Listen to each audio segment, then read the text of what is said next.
Donc en fait, tu vois, pour moi, le plus beau cadeau, je dirais, c'est de laisser ses enfants faire leur propre chemin. Du coup, parce que moi, je me rends compte que j'ai bataillé contre mes parents pour vouloir faire et suivre mon propre chemin. Et du coup, ben, quand on suit son chemin, on se rend compte qu'il y a d'autres choses, tu vois, qui arrivent à soi. Bienvenue à Histoire de pardon. Mon nom est MC Lessard. Je suis coach de développement personnel et conférencière sur la souveraineté féminine. À chaque épisode, je mets en lumière le parcours de pardon d'une sœur d'âme. Qu'elle ait pardonné ou qu'elle n'ait pas pardonné, je lui donne le micro pour qu'elle partage son cheminement et en ce faisant, qu'elle inspire le vôtre. Alors, je vous souhaite une bonne écoute et une bonne réflexion. À bientôt!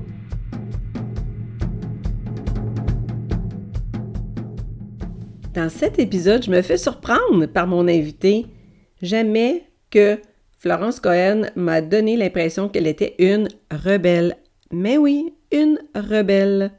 Florence a eu la chance de défier l'histoire de ses parents pour pas répéter le cycle de souffrance intergénérationnelle de sa famille. Si vous voulez entendre une histoire d'une enfant qui pardonne à ses parents par le biais de l'empathie et de la compréhension et la prise de responsabilité de soi, je vous invite à rester avec nous. À tout de suite. Bonjour Florence, Bonjour MC. comment tu vas? Eh ben écoute, très très bien, ravie d'être là avec toi aujourd'hui. Moi aussi, je suis ravie que tu sois là, puis je suis ravie de faire connaissance parce que c'est tout récent. Et bienvenue à Histoire de pardon. J'ai vraiment hâte à notre conversation aujourd'hui parce que tu m'as dit que tu étais prête à aller dans toutes les directions et tu pourrais pas me faire un plus beau cadeau. Merci MC, ravie d'être là aussi avec toi puis de partager voilà ce moment ensemble durant cet épisode. Écoute, dans notre préparation, tu as mentionné plein de choses vraiment intéressantes. Puis, tu m'as parlé de responsabilité en lien avec le pardon. Puis, à date, dans les épisodes, c'est arrivé, puis c'est arrivé dans différents contextes. J'aimerais vraiment ça t'entendre sur le sujet de la responsabilité et le pardon. Qu'est-ce que tu entends par ça? Alors, qu'est-ce que j'entends par responsabilité? Alors déjà, pour moi, le pardon, je pense que dans toute histoire de pardon, que ce soit vis-à-vis de quelqu'un, vis-à-vis peut-être de notre famille, moi, là, peut-être sur ce chemin du pardon, la question aussi que je me suis posée souvent, c'est est-ce que moi, j'ai été une bonne mère de famille, une bonne ex-épouse, une bonne fille? Est-ce que dans ces trois rôles-là, je suis vraiment quelqu'un d'irréprochable, c'est-à-dire, je ne et encore même, tu vois, irréprochable, je ne sais pas ce que ça veut dire. Ou bien est-ce qu'aussi moi, ben, j'ai mes failles? Est-ce qu'aussi moi, en tant qu'être humain, il y a ces choses, ben, qu'on fait, qu'on dit et qui peuvent aussi blesser l'autre, quelque part, sans qu'on s'en rende compte? C'est-à-dire que on reçoit peut-être une dose de souffrance, mais est-ce que nous-mêmes, on ne blesse pas l'autre? Et c'est ça, en fait, que moi j'appelle, responsabilité parce que sur ce chemin, ben, j'ai découvert aussi, ben, que j'avais pas été forcément, une mère de famille exemplaire. Je pense aussi, ben, on n'a pas de mode d'emploi quand on élève ses enfants et puis, peut-être qu'on leur crie dessus alors qu'on ne devrait pas. On devrait être patient alors que l'on est impatiente. Ben, moi aussi, j'ai pas été, exemplaire avec mes enfants donc, quelque part, ben, j'accepte aujourd'hui, d'avoir mes failles, d'avoir mes doutes, des regrets, un petit peu beaucoup moins quand même, parce que, ben, je pense que quand on s'accepte, dans tout ça, bah, déjà on se pardonne. Il y a un peu ce truc où moi je me dis: «C'est aussi se pardonner à soi». Tu vois? Il y a beaucoup moins de culpabilité, il y a et je pense que dans les échanges aussi avec mes enfants, avec les autres, ça se ressent. C'est-à-dire qu'il y a moins de je sais pas comment dire, mais par exemple un enfant, ou des parents, on va leur reprocher qu'ils n'ont pas fait assez comme ceci, qu'ils n'ont pas fait assez comme cela, ou que les enfants devraient faire comme ceci, devraient faire comme cela. Et moi, c'est vrai qu'un jour, je me suis assise et je me suis dit: «Est-ce que quand tu avais l'âge de tes enfants, Tu aimais que ton père et ta mère te disent: «Tu devrais faire comme ceci et tu devrais faire comme cela». Et clairement non, parce qu'à toutes leurs injonctions, bah, moi je fuyais ou je prenais la poudre d'escampette. Donc en fait, c'est vraiment aussi s'octroyer ce droit-là de se dire: «Moi aussi j'ai fait comme j'ai pu finalement» et se dire ça: Je fais comme je peux, j'ai fait comme j'ai pu», bah, parce que, ben, c'était comme ça à ce moment-là. On fait toujours du mieux qu'on peut avec ce qu'on a. C'est un cli ça semble cliché comme phrase, mais c'est vraiment un élément très important à garder en tête qu'on a un certain bagage, des certains outils qui fait qu'on opère comme on opère au moment et au moment où est-ce qu'on peut faire mieux, on fait mieux. C'est ça, c'est ça. Puis en t'écoutant, en fait, je me dis aussi que, comme c'est un chemin, tu vois? Il y a pas de début, il y a pas de fin. C'est-à-dire que quelque part, ce chemin vers le pardon, c'est tous les jours. C'est tous les jours. C'est pas juste, avec des gens qu'on aime, avec des gens qu'on connaît, c'est éviter de s'énerver contre des choses inutiles, En fait, on fait ce qu'on peut au moment où ça arrive, parce que devenir, par exemple, mère de famille, ben, moi, je trouve que c'est évident que ce n'est pas facile pour aucune femme, parce qu'on ne se rend pas compte, enfin, moi, je m'en rends peut-être un peu plus compte, mais il y a une pression familiale, il y a déjà ah moi je voudrais une fille, l'autre un garçon, il y a les hormones, il y a tous ces trucs-là. Puis il y a notre passé familial aussi. Comment on a été élevé, tu vois? Rien n'est facile. Mais je pense qu'à un moment donné, se dire, «OK, ça a pas été simple pour moi. J'ai fait ce que j'avais à faire». Moi, j'ai quand même fait 20 ans de thérapie et même si, par exemple, mes enfants, mes parents, ne comprennent pas le cheminement que j'ai fait, moi, ça me permet, tu vois, d'être plus en paix avec moi, de regarder mes enfants comme des adultes aujourd'hui et de me dire: «Ben, ils sont sur leur chemin et peu importe, tu vois, le chemin qu'ils vont vouloir prendre, comment ils le prennent, c'est eux, c'est pas moi». On n'est pas nés la même année, on est d'une génération différente, donc pourquoi je les jugerais? Pourquoi je voudrais qu'ils soient comme ceci ou comme cela, tu vois? Et de ce fait, les laisser exister comme ils sont, mais c'est tellement apaisant. Il y a quelque chose, que tu t'enlèves, tu vois? Il y a une pression peut-être qu'on se mettait avant, qui s'en va un petit peu naturellement en se disant: «C'est pas parce que ce sont mes enfants que j'ai un droit de vie jusqu'à la fin de leur vie sur eux». Non, c'est pas vrai, en fait. Quand je t'écoute parler, Florence, qu'est-ce que j'entends? C'est comme si tu disais peut-être les choses que tu pourrais reprocher ou critiquer de tes enfants, finalement, tu les acceptes et donc en les acceptant, le pardon est sublimé, il est impertinent, tu as même pas besoin de les pardonner parce que finalement, tu acceptes que c'est comme ça. C'est ça. Là, ce qui me vient, je me dis: «Oui, à la place de pardon, ça peut être aller vers ce qu'on ne connaît pas». Tu vois, il y a ce fait que les enfants, on se dit souvent, «Mon fils, ma fille me ressemble» et s'ils étaient simplement eux-mêmes? Certes, ils vont avoir des caractéristiques de nous, mais quelque part, si on acceptait d'être surpris par leur inconnu à eux. C'est-à-dire qu'ils ont une façon de vivre. Moi, j'ai une fille et un fils et 2 petits-fils. Ils ont une façon d'être et si plutôt que de vouloir la façonner, de vouloir qu'il fasse comme ceci, de vouloir qu'il soit comme cela, je me laissais surprendre par, leur façon de vivre. Peu importe qu'on les trouve, avec ces fameuses étiquettes, bons ou mauvais, c'est leur façon à eux d'être et puis moi j'ai rien à dire parce que, ben, Est-ce que c'est facile ça ou tu y travailles encore? non, non, ça c'est pas simple du tout, ça l'a pas été du tout.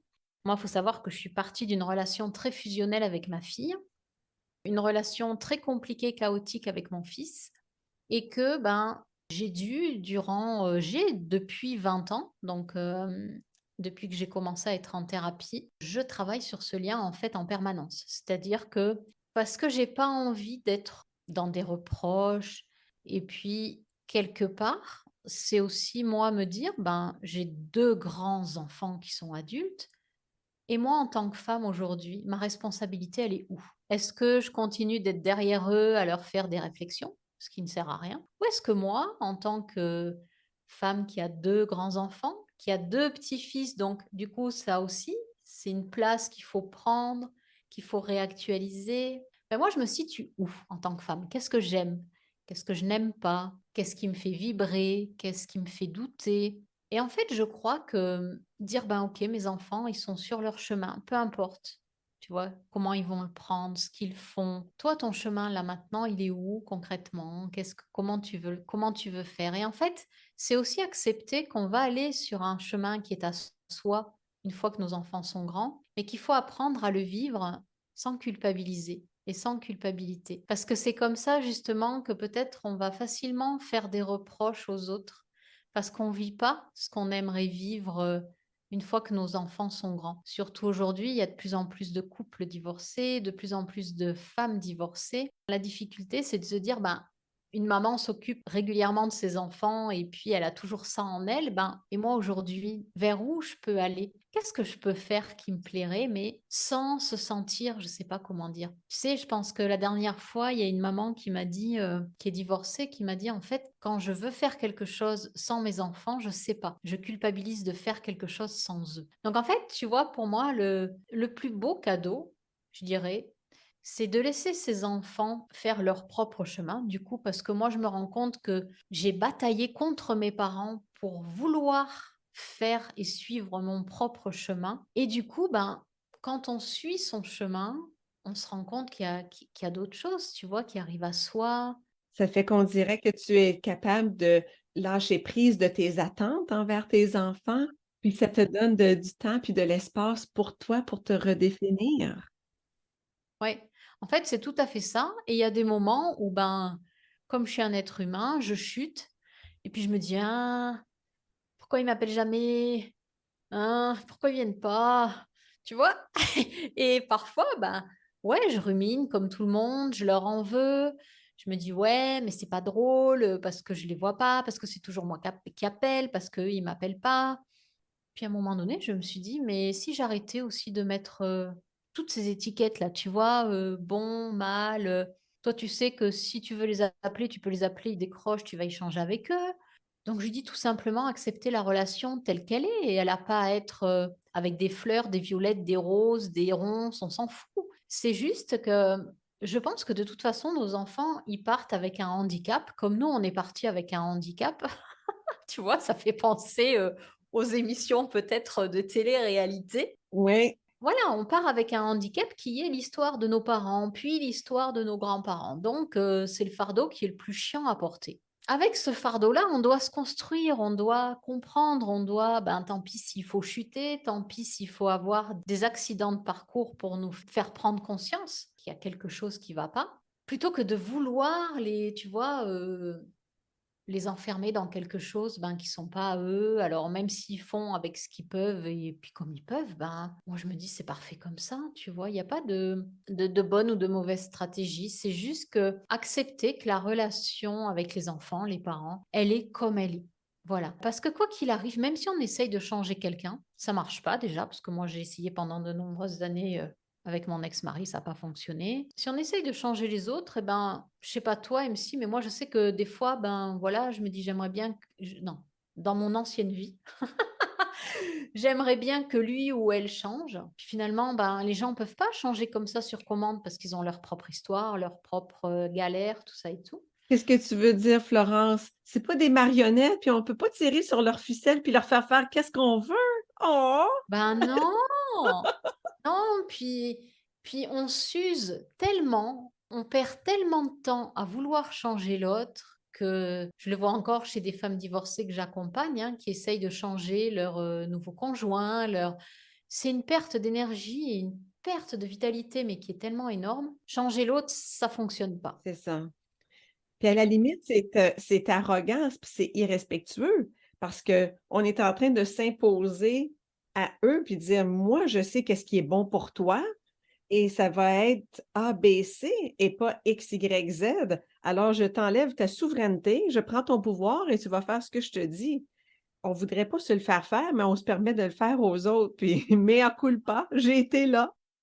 Oui, c'est exactement ça. C'est-à-dire que on n'aimerait pas que quelqu'un nous dise quoi faire, comment faire. Ne serait-ce que voilà, si on prend l'exemple parent-enfant. Donc c'est vrai qu'essayer de changer quelqu'un Et même quand la personne réagit en disant OK, tiens, ça je vais le faire pour toi, on va se rendre compte qu'on n'est pas contente de la façon dont c'est fait. Donc en fait, c'est le truc, tu vois, le chat qui tourne en rond là, en se disant bah, je veux le changer, mais j'y arrive pas. Et pourquoi? Bah, parce que c'est soi-même, avec soi, où on doit trouver ce qui nous plaît, ce qui nous plaît pas. Moi, mes parents, ben, j'ai pardonné à mes parents. Moi, ça a été ma plus belle réussite, c'est celle-là, en fait. C'est d'avoir compris de qui je venais, où étaient mes racines. J'avais un père et une mère, mais que moi, je n'étais ni mon père ni ma mère. C'est-à-dire que quelque part, je suis Florence, mais je ne suis pas ni Yves et ni Catherine. Je viens de ces deux êtres humains qui sont complètement aujourd'hui parfaits pour moi, puisque quelque part, renier mes parents, c'est que je me renie moi. S'accueillir dans tout ce qu'on est de beau, de magnifique, de pas beau, non. Eh ben c'est ça, c'est se dire mes parents, ils sont comme ça, je les aime comme ils sont. Bon, c'est tout un chemin, hein. Mais parfois, tu vois, je retombe quand tu dis est-ce que c'est un chemin facile? Non. Parfois, je me sens encore ben, reprochée, je suis toute seule, je rumine, je reproche à mon père des trucs, je reproche à ma mère des trucs. Et puis d'un coup, je me dis, hop, hop, hop, où tu es là, où tu vas? Pourquoi tu lui reproches ça? Qu'est-ce que tu as dû leur pardonner à tes parents? Ah, qu'est-ce que j'ai dû leur pardonner? Alors, moi, j'ai souffert d'une maman qui me battait. Moi, j'étais une enfant battue, bon, comme beaucoup d'enfants, et d'un père qui était absent. Donc, moi, j'avais toujours l'espoir que quand mon père rentrait, franchissait le seuil de la maison, ben, je l'imaginais comme Zorro, en fait. Tu vois, j'imaginais que ce père allait me sauver des griffes de ma mère. Mais ce qui est toujours d'actualité, hein, c'est-à-dire que on va se marier en choisissant un homme, espérant qu'il nous sauve de ce qu'on a vécu de la petite enfance. Et au bout de plusieurs années de mariage, les femmes se rendent compte que les hommes ne bougent pas parce que ce qu'on a vécu enfant, on ne peut pas le vivre différemment quand on sera adulte. Donc moi, j'ai dû, voilà, j'ai une mère qui n'a pas la fibre maternelle, donc j'ai dû accepter ça, me dire toutes les femmes n'ont pas la fibre matérielle, ah, le lapsus, maternelle, mais aussi comprendre l'évolution de l'enfant et de l'enfance. C'est-à-dire que je suis allée un peu me renseigner, j'ai un petit peu regardé d'où venait cette protection de l'enfance. Je crois que c'est Jean-Jacques Rousseau qui a commencé d'ailleurs à vouloir à ce qu'on protège les enfants, sachant que lui-même, je crois, avait abandonné certains de ses enfants. Donc, j'ai découvert, en fait, pour pas rentrer dans les trucs un peu trop pompeux, qu'en fait, être enfant et avoir des enfants, c'est un sujet qui est éternellement difficile, qui est pas évident. Est-ce qu'on veut vraiment un enfant? Est-ce qu'on est capable de l'éduquer? C'est très compliqué. Quand on a eu une éducation soi-même compliquée, on ne pourra reproduire que l'éducation compliquée qu'on a reçue. Entre les femmes qui veulent des enfants, celles qui n'en veulent pas, celles qui se disent, bon, j'ai assez travaillé, maintenant je veux un enfant. Donc en fait, euh, c'est comprendre aussi l'année ou la période à laquelle sont nés nos parents.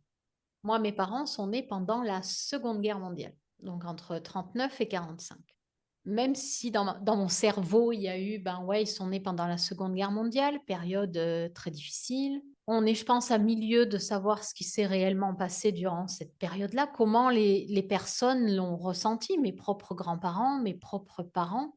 Et puis en ce moment, c'est marrant parce que je suis peut-être plus apte à regarder des films sur cette Seconde Guerre mondiale, par exemple en Espagne ou ailleurs, et constater que c'est pas parce qu'on dit la Seconde Guerre mondiale, elle a duré de 39 à 45, qu'elle n'a pas perduré après.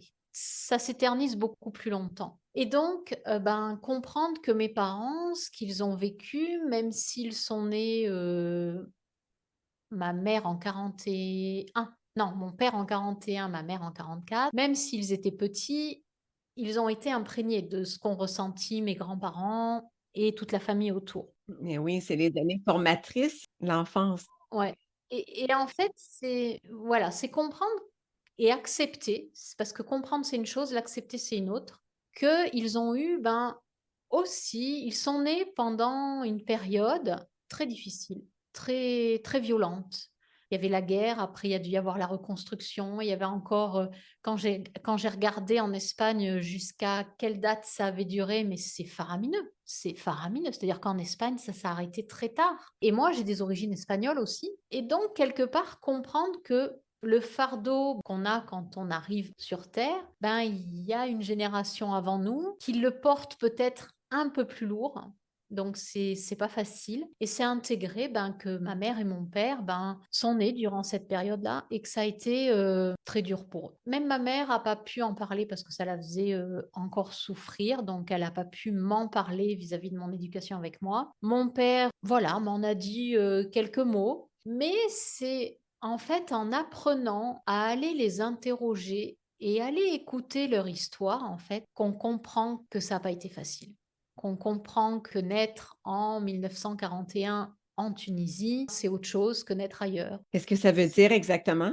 Mon père, il y avait 7 enfants. Quand mon grand-père est décédé, c'est mon grand-oncle qui a pris les 7 enfants sous son aile. Donc, il y a vraiment quelque chose où ils sont partis de zéro, ils sont nés dans la misère, en fait. Donc, en plus de naître durant la Seconde Guerre mondiale, ils sont nés dans la misère. Et quelque part, ce qu'ont construit mes parents, ben oui, c'est quelque chose, mon père est très fier de ce qu'il a construit. Et moi, je comprends aujourd'hui encore la peur de finir dans la misère. Parce que quand tu nais dans une période où tu nais dans la misère, c'est la guerre, tu ne peux transmettre que ça. Parce que tu ne connais que ça dans tes cellules, dans ta façon d'être, dans ta façon de parler. Et en fait, moi, j'ai appris à aller à la découverte de mon père et au travers de la découverte de mon père, de mon histoire. Toute ma famille, mes oncles, mais même si c'était par bribes, tu vois, quand un jour il me dit, on dormait dans un même lit avec mon frère, on était tête bêche, alors que nous, on n'a pas connu ça. On est né tout de suite, on avait une maison, presque chacun sa chambre. Donc en fait, je pense que le pardon, ça vient aussi de ne pas être ignorant, de ne pas vouloir ignorer sa propre famille d'où l'on vient, tu vois. Pas leur fermer la porte parce que ces gens-là ne parlent pas, ces gens-là n'osent pas exprimer leur souffrance ou ne savent pas l'exprimer parce qu'ils n'ont pas accès comme nous aujourd'hui à des thérapies, à des thérapeutes et qu'on ne sait pas comment parler, on ne sait pas comment dire ce qui est difficile et est-ce qu'on a le droit de le dire. Donc moi, j'ai réussi à sortir de là et à me dire j'arrête de juger mes parents, de leur reprocher des choses et j'arrête d'être ignorante. Mais en fait, ça, c'est tout mon travail en thérapie qui m'a permis de. Un jour, mon grand-oncle, qui est décédé aujourd'hui, m'avait dit, Florence, il faut savoir parler. Alors moi, à l'époque, il disait pas un mot, tu vois, et je parle comment? J'ai déblayé tout ça, tu vois, en psychanalyse. Mais après, c'est vrai que le fait d'aller à la rencontre de l'histoire de ses parents, ça nous fait complètement comprendre comment on a été mal éduqués avec leur souffrance parce que eux aussi ont souffert. Eux aussi, moi je sais que quand je suis partie, voilà, que j'ai changé de région, mon père m'a dit, j'ai senti que mon père aurait voulu le faire aussi, mais qu'il ne l'avait pas fait parce qu'il me dit à l'époque on faisait, tu vois, c'était comme ça, c'est-à-dire que on nous disait de faire, on faisait, on cherchait même pas à comprendre. Oui, ils étaient sous le joug de l'autorité à ce moment-là. Tout à fait. Et donc, du coup, de même moi dépasser mes peurs pour dire je m'en vais vivre ailleurs et j'ai dû affronter les peurs de mon père, j'ai dit papa, je comprends, mais ce sont tes peurs. Je peux les comprendre totalement, mais c'est pas les miennes. Et c'est vrai que là, entendre mon père me dire moi aussi j'aurais voulu partir, mais j'ai pas osé le faire. Et en fait, c'est très riche d'enseignements. C'est-à-dire que quelque part, ce que nous on a pu faire, c'est grâce à nos parents ce que peut-être eux n'ont pas osé faire, mais qui tentent au travers de leurs enfants, tu vois, il faut toujours une rebelle dans la famille, hein. Bon. C'était toi, ça? Ouais, bah oui, parce que moi j'ai un frère plus jeune et 2 demi-sœurs. Et moi, je suis celle qui a osé faire des choses que les 3 autres n'ont pas fait, ou même vis-à-vis de mes parents ou de mon père. Bon, c'était difficile de s'élever. Et quelque part, si on accepte d'aller plus loin dans la compréhension de l'histoire de nos parents, on découvre des trésors en fait. Il y a vraiment, et ça fait partie de nous. C'est-à-dire que quelque part, si on est là à juger ses parents, à les critiquer, à ne pas leur pardonner, on passe à côté de quelque chose. On passe à côté d'une histoire qui est riche, qui est belle, que seuls nos parents peuvent nous raconter. Et c'est comme ça qu'on va prendre conscience qu'on fait partie de cette vie-là, clairement, et que nous, on a eu la chance, enfin moi je m'estime chanceuse, même si ça a été très dur, de défier tout ce qui peut être défié pour aller plus loin. Ben voilà, je suis partie, j'ai divorcé. Mon père qui voulait pas que je divorce, qui avait peur que je divorce. Et quelque part, c'est d'aller découvrir qui sont nos parents avec leurs mots à eux, avec même si on a cette impression qu'ils radotent. Tu sais, on dit souvent des personnes âgées, ouais, de toute façon, ils radotent, ils racontent toujours la même chose. Moi, je sais que mon père, même s'il radote, il va me raconter différemment. Il va me rajouter un bout d'histoire. Moi, par exemple, je sais j'ai perdu un oncle il y a 2020, 2023, il y a 3 ans maintenant. Et c'était son frère avec lequel il était le plus proche. Ça faisait 60 ans, c'était pire qu'un couple, ces deux-là. Parce qu'ils travaillaient ensemble, ils se téléphonaient souvent, et mon oncle décède avant lui.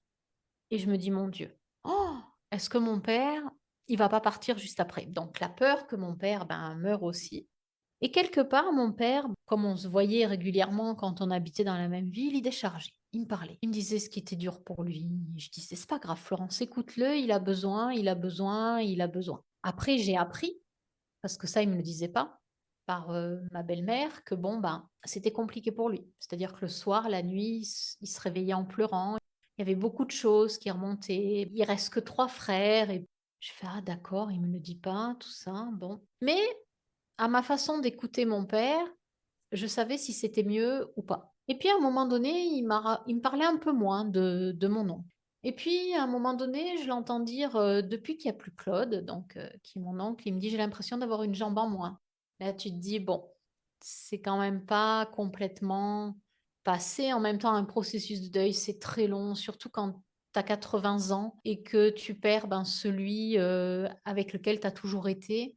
Et du coup, découvrir aussi, tu vois, j'ai l'émotion qui arrive, la fragilité de la vie chez nos parents, c'est-à-dire se dire, il y a ce quelque chose aussi chez eux qui est fragile, mais nous, on les voit, tu sais, comme des dieux, comme des personnes qui sont invincibles, intouchables, rien ne les effraie, ils font que t'engueuler de toute façon. Et puis là, tu découvres un être humain qui est pas ton parent, qui est pas ton père. C'est un être humain, plein d'amour, plein de fragilité, plein de peur. Et cette découverte-là, mais elle est, c'est ça qui te construit.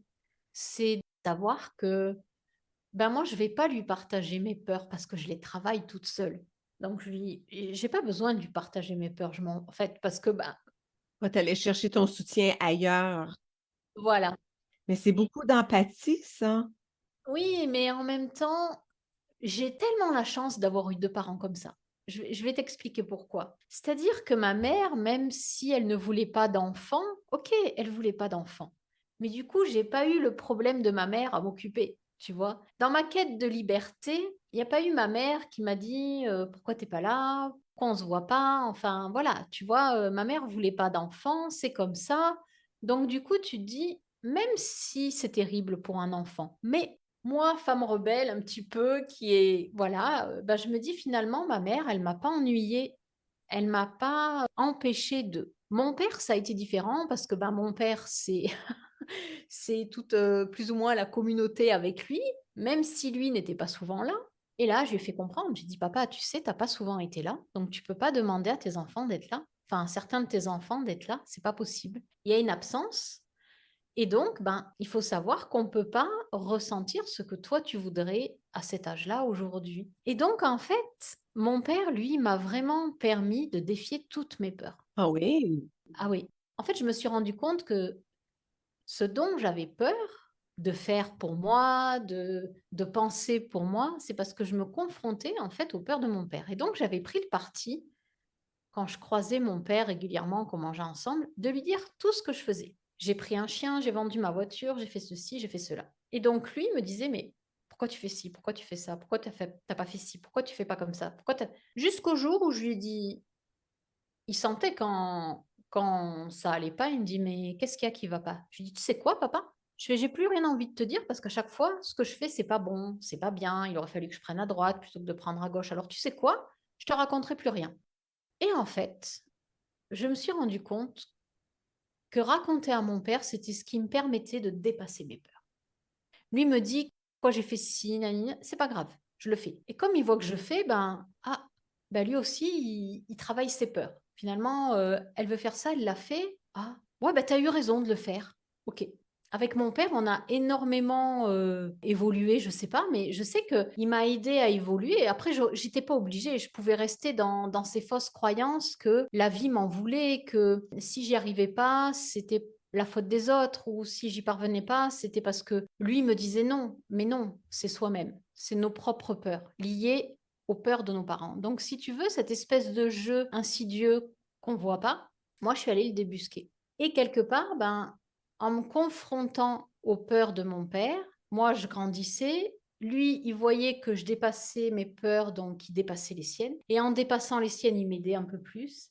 Et ça a été vraiment une autre relation que j'ai pu établir avec mes parents. Et je le remercie, enfin, je remercie toujours, chaque jour, de l'avoir fait pendant qu'ils sont vivants. Tu vois, d'avoir fait ce travail en psychanalyse et de continuer de le faire malgré le fait que je sois plus en thérapie, de leur vivant. Mon père est venu me voir en Bretagne, on a vécu des moments, mais j'aurais jamais cru vivre des moments de partage comme ça avec mon père. On s'est régalé. Ah, je suis contente pour toi.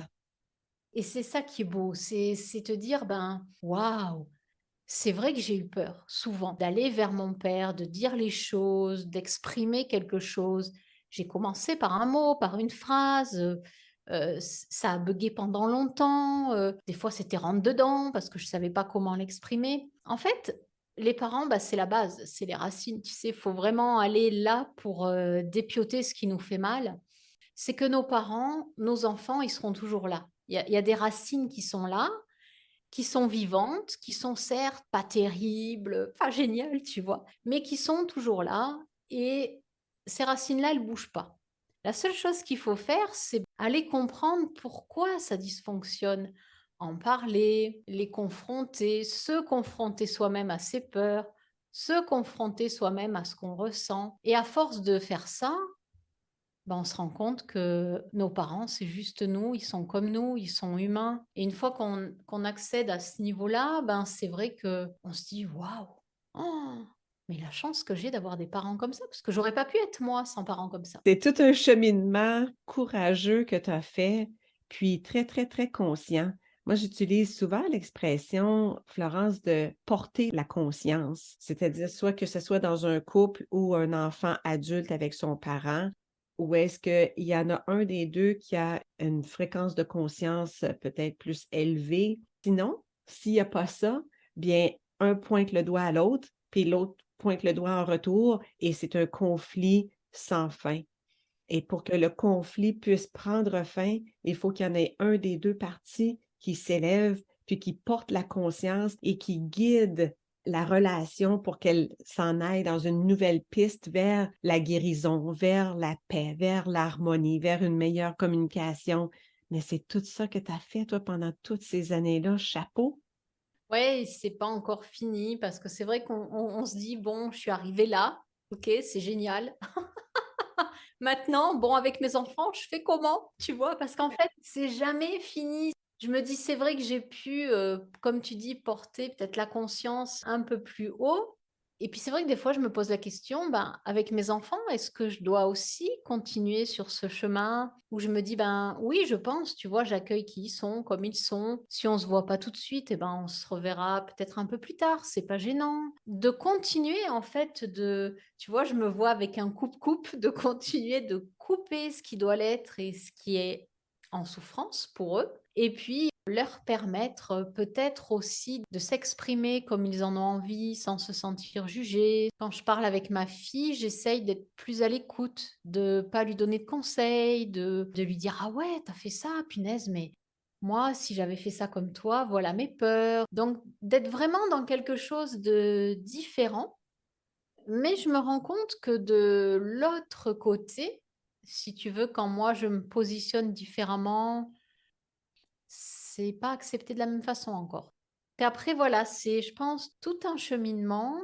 Je pense que mes parents, voilà, pour moi, c'est OK, c'est acquis, même si parfois je m'emballe, ça dure 3 minutes, 2 secondes et puis c'est fini. Mes enfants, j'ai encore du chemin parce qu'il y a mes petits-fils derrière et je m'arrête pas en fait. Il y a vraiment ce truc où je sais que je dois passer par ces phases où je dois leur dire non, où je dois me dire oui pour continuer de faire dérailler le train sur un autre chemin que celui qu'ils connaissent, que je connais et qu'on a connu en fait. Donc Tu as des attentes envers tes enfants, puis évidemment, quand on a des attentes envers les autres, les attentes sont pas rencontrées. C'est à ce moment-là qu'on est appelé au pardon parce qu'il faut accepter que c'est comme ça ou il faut les pardonner qu'ils font pas comme on voudrait qu'ils le fassent. Mais ça, c'est plus difficile parce que là, il y a une charge émotionnelle qui est un petit peu plus grande avec tes enfants, on dirait. Bah, avec les enfants, je pense que déjà, on aimerait que les enfants soient ce qu'on n'a pas été nous, mais c'est pas possible. Ensuite, moi, j'apprends à ne plus être dans l'attente, vis-à-vis de mes enfants. Ah, mais ce qui fait tellement de bien, c'est vraiment, se dire: «Ben, je prends ce qui est». J'ai appris aussi à être en lien différemment avec mes enfants, mais ça, c'est le Tao aussi qui m'apprend. C'est-à-dire que c'est pas parce qu'on s'appelle pas, c'est pas parce qu'on se voit pas, qu'on n'est pas en lien. Ça veut dire que moi, je me relie différemment à mes enfants. Je pense à eux, si à un moment donné j'ai envie d'appeler, ben, je les appelle, puis si j'ai pas envie, j'appelle pas. Mais j'apprends à ne pas culpabiliser aussi parce que, ben, je pense pas à les appeler, j'ai pas envie de les appeler. Là, je suis bien actuellement avec ce que je vis, donc, ben, on verra plus tard. En fait, avec les enfants, ils sont tellement riches d'enseignements, les enfants. Moi, j'ai appris qu'un enfant, de toute façon, il ne pouvait que te faire grandir, que te faire évoluer. C'est pas possible sur autre chose. Voilà. Un enfant, ça te pousse au cul, en fait, pour te dire: «Oh cocotte». Et comment? Et comment? Oui! Hein? Tu d'accord? Donc reste pas sur tes acquis, continue, allez.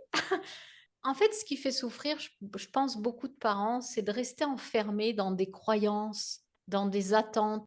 Moi, je dis toujours, faut choisir sa difficulté. C'est-à-dire que soit on est dans la difficulté de l'attente et on se dit: «Ben, j'attends que quelque chose change et je suis triste et je me sens en colère parce que j'ai pas une bonne relation avec mes enfants». Soit on choisit la difficulté d'emprunter un chemin qui certes va être compliqué, mais qui ouvre à d'autres possibilités d'échange avec nos enfants. Et ça, je trouve que c'est beaucoup plus riche parce qu'on ne sait pas à quoi s'attendre. Oui, exactement. Mais autrement, quand tu dis on résiste l'évolution, ça crée une souffrance. Voilà. Il y a des moments qui sont pas simples et puis il y a des moments où je me dis: «Mais de toute façon, mes enfants, je suis en lien, je pense à eux tous les jours, je les aime, j'apprends de mieux en mieux à les aimer comme ils sont, donc il y a pas besoin de s'appeler tous les jours». Et puis, si des fois c'est qu'une photo qu'il t'envoie, ben, c'est qu'une photo, c'est quand même un geste. Alors qu'avant j'étais là: «Ouais, de toute façon il m'envoie qu'une photo une fois tous les 6 mois, c'est pas ça être en lien avec ses gosses et voilà, et tu as élevé des enfants et regarde qu'est-ce qu'il en reste». J'ai été comme ça. Mais aujourd'hui, j'ai conscience qu'il y a autre chose, tu vois? Je les ai mis au monde, on sera toujours en lien, on pense les uns aux autres et même si on s'appelle pas tous les jours, toutes les semaines ou toutes les 2 semaines, c'est pas grave. Il y a un moment donné où peut-être que moi, j'ai envie d'appeler, je vais appeler. Mais j'ai envie de dire, est-ce qu'à 31 et 33 ans, j'avais envie d'appeler mes parents toutes les semaines? Ben non. On a tendance à oublier ça, hein? C'est ça, tu vois? C'est ça que la responsabilité aussi, c'est-à-dire qu'à notre propre âge, on n'avait pas envie d'être chez nos parents toutes les semaines, tous les 15 jours, tous les mois. Donc après, ben, c'est se dire: «C'est OK» et puis le tout, c'est, ben, se dire: «Bah, écoute, mes enfants, ils sont là, ils sont vivants, j'en profite, même en pensant à eux. Parfois, j'ai un coup de fil, parfois, c'est mon petit-fils, parfois, j'ai une photo, parfois, j'ai rien et c'est parfait parce que j'ai pas envie aussi.